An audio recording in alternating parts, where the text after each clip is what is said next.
The Sound of the Sea by Henry Wadsworth Longfellow.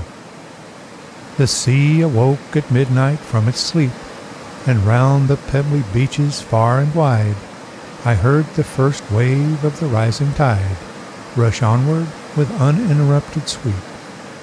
A voice out of the silence of the deep, a sound mysteriously multiplied, as of a cataract from the mountain's side, or roar of winds upon a wooded steep.